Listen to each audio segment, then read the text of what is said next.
Now, I hear this all the time, that most YouTubers are just selling a lot of stuff because of their YouTube channel and social media. Today, we're going to set the record straight.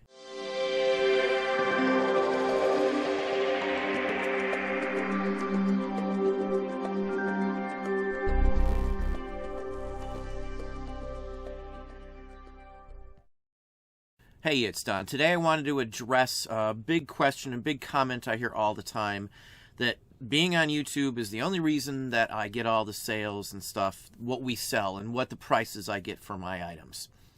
Now, I'm not a traditional YouTuber like everybody else. I'm a reseller first and foremost. That's what I do. I'm a reseller. That's where most of everything that we earn comes from some form of reselling. That's the majority of my concerns. That's what I do most of the time. Now, with my YouTube or anything else that I do in social media, I do not share my eBay store. I never have. I have no link, nor have I ever had a link to my eBay store in any of my videos or any of that stuff. Other than, say, maybe Patreon, I have a link to it. But the point is here that I sell to a certain type of people for a certain reason. They're into collectibles, and collectibles specifically. That's the majority of what I sell in the store that I share with you. Those items would sell whether I was on YouTube or not. YouTube has no bearing whatsoever. My clientele who routinely buys from me are very specific. Someone watching a video on how to do something isn't going to be interested in a 150-year-old piece of paper for the most part. Now, that's one of the reasons why, to begin with, I don't worry about marketing my store, trying to get sales from those who watch me. I'm not trying to get anybody's money in that way. It's not what I'm interested in doing. The other aspect, which I think is huge and key and essential, is if I put it out there like other YouTubers do, then my store would have a ton of watchers, and not many of those watchers would actually be people who would buy from me. So the ratio from actual potential watchers to actual buyers isn't very high, and that could kill my search result on a search because of eBay's algorithm. So putting your name out there, putting your store out there could have the opposite effect if you're not selling.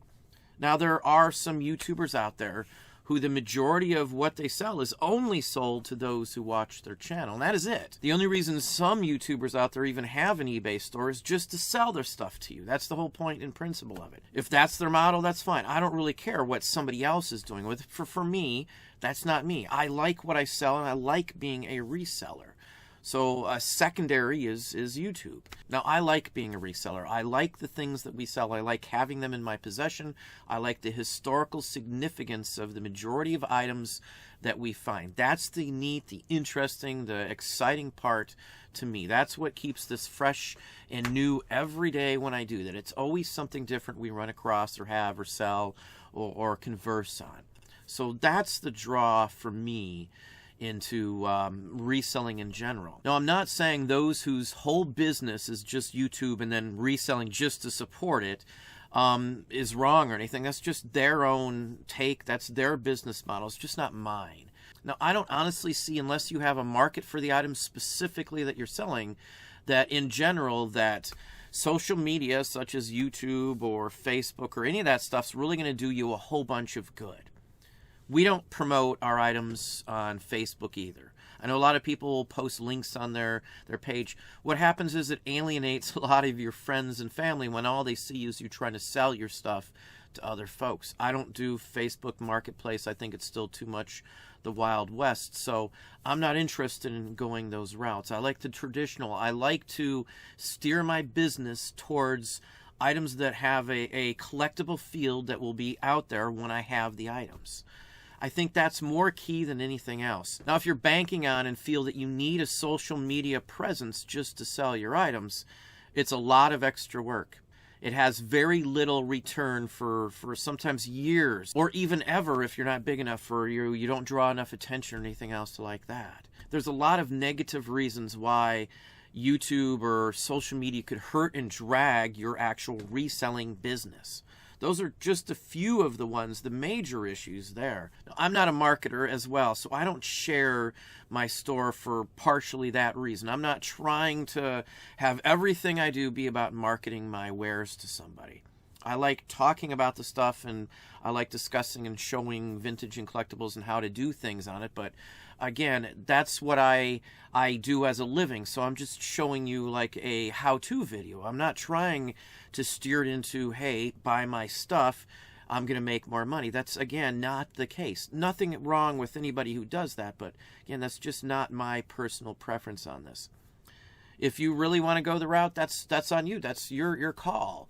But I don't see social media helping overall. Maybe, again, if you bomb everybody and you're constantly putting it out there, you might get a few sales extra from it. But again, you might lose a lot of things, like your friends, your family might, shadow block you because that's all they ever see from you. I think there's a lot of negativity that can come out from advertising. It could draw the wrong type of people, and it could draw hate. It could draw all kinds of things your way running a YouTube or whatever. Again, I know I'm in YouTube, and this is a YouTube video, but this is after 4.5 years, almost 5 years of doing that. The conclusion is that they're two separate entities. They don't really correlate. My YouTube doesn't correlate to what I do on eBay for the most part at all, other than I show glimpses of what we do. Again, it's not a necessity at all in this business.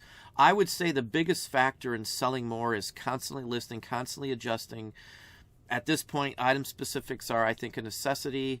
And then keywords, SEO. Those are the biggest factors, I would say. We do end and sell similar. We do all that kind of stuff. I'm constantly trying to get new items up a certain amount every week. We're going back and fixing old listings. We're swapping around titles here and there, things like that. We might raise prices $1 one month and lower them and the next month $1. Those are all things that we do that keep revenue coming in. Again, I'm selling stuff that is in no way in any flooded category. There isn't anything, I think, that I'm selling in the store I share with folks that's in a flooded category at all. Most of the items I sell would just take the right person, and the right person would be very rarely ever going to watch a video on how to do something specifically in like a YouTube video. So again, the paths don't cross for a potential buyer versus a potential viewer. They're two different entities. They don't relate to what you would think they would.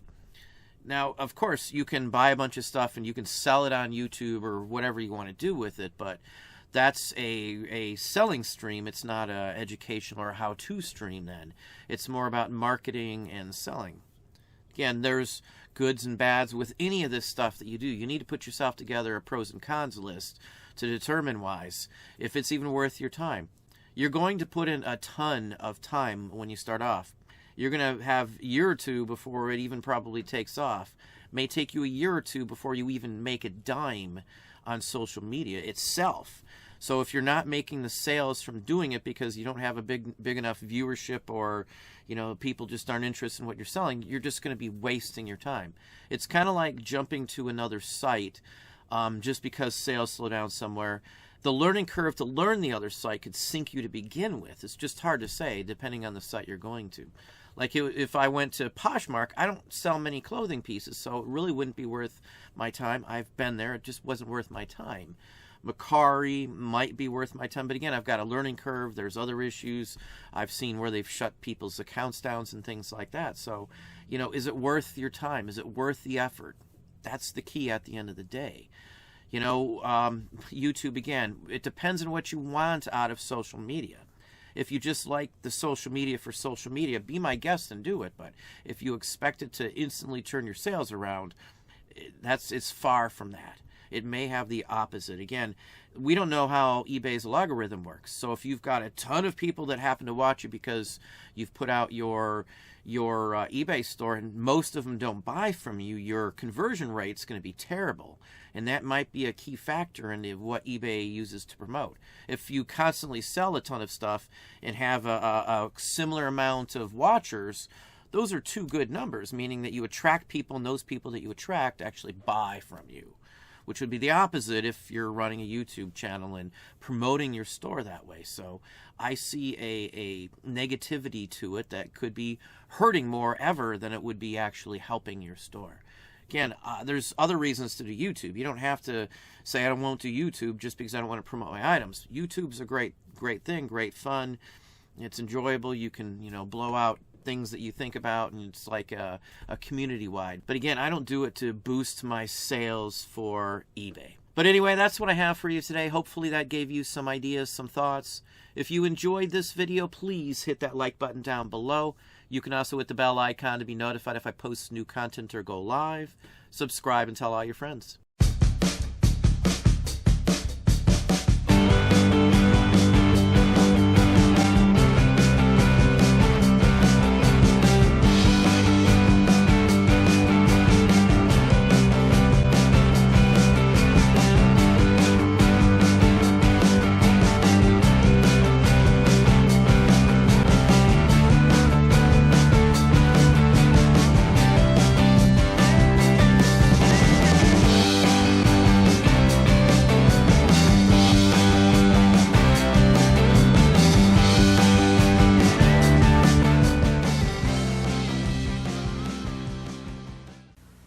Know how I save money? With unsweetened Kool-Aid and sugar, just like my mom did. I remember how she'd mix a big pitcher full. Kool-Aid was so good and so inexpensive. It's still as delicious as ever. Today, with my sugar, it's about 12 cents a quart. Has vitamin C, too. I like giving Kathy what my mom gave me. Kool-Aid brand soft drink mix and your sugar. You loved it as a kid, you trust it as a mother.